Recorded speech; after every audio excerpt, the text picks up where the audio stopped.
I know. That's why I kind of like it. Hey, what's going on? Welcome to our podcast, Oh, Rangeley's podcast. This is I thought you were studying. February. I should be. This will be kind of fun to do. And then I figured out a way to make these static videos, so this way I don't have to mess around with any other like audio stuff to make it work. Anyway, it says podcast number 1. Episode number 1 of RLP podcast. Honestly, this will just be a quick, short little thing to put up so you guys know where we are, what we do. This is just going to be a fun time we had. But I did want to talk about yesterday. Yesterday I went to Stranahan's Whiskey Brewery down in Colorado, Denver, Colorado. Apparently they've had that since 2009, so they've been making some fantastic whiskey there. This is not an ad or anything. It was just a opportunity that I had to go and help them bottle, and it was a phenomenal time. Like, they really know how to engage volunteers. Now what's cool is that they could actually pay people to work. But there's got to be something going on with the way they pay people. Maybe just the shifts themselves are not common to require. I probably should have asked this, but they're probably not common to require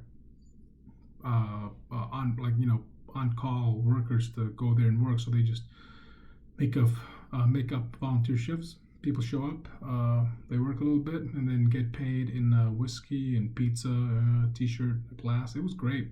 I left there with like a bottle of Stranahan's whiskey, phenomenal T-shirt, like a Bottled and Crude T-shirt, like a sweet little like a sipping glass, and they got us lunch from this place called Sexy Pizza. We had some phenomenal pizza. Their crust was dope. Everything was kind of nice, like the ratio of the cheese to the meats to the crust. Everything was pretty nice. But it got me thinking, what is the minimum wage in Colorado? Because I was thinking about it, and it's like, okay, so I just did the old Google search, and as of January 1st, 2019, Colorado minimum wage was $11.10. Now, the shift was like for 4 hours, so you would figure, if you just had like people who just straight up were just hourly, you don't have any benefits, and you basically just set up some sort of deal. Mind you, I'm not a tax person, so maybe there's other things in here that I'm not seeing. If we're just going straight off costs, right?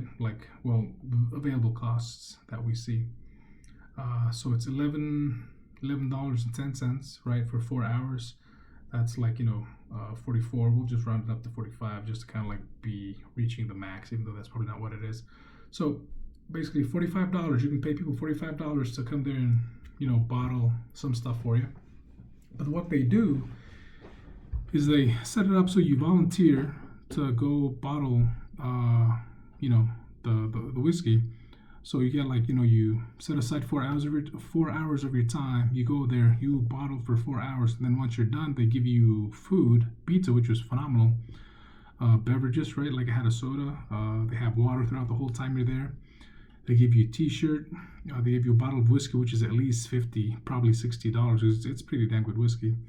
And then they give you a shot glass to go with it as well. And they also give you a coupon where you can go to their, they have this little lounge area that's open Thursdays through Mondays, I think, from 12 to 9.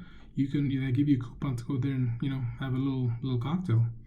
So I mean, all told, the value of the what they give you is at least $60, right? There's just a bottle of whiskey alone is like $60, which is crazy when you think about it. You can pay somebody $44 for 4 hours, but they go above and beyond, man. They give you a bottle of Stranahan's, great whiskey, $50-$60 value, and then they give you a shirt, which is probably going to be at least 10.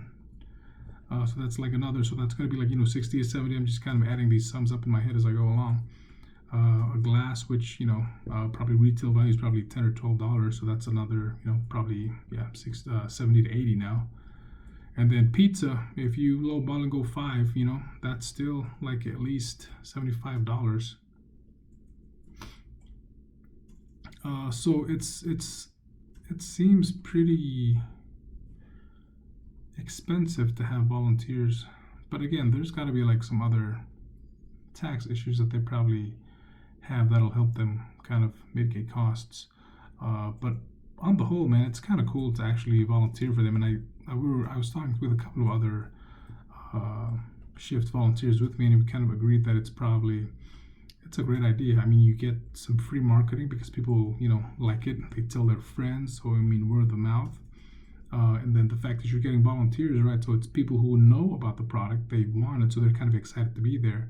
So you probably get workers who are just excited to be part of the whole process, right? It creates community, which is kind of what my partner said, is that it helps create community with it, which is probably a big part of why they do it. And I hope they don't stop it, man.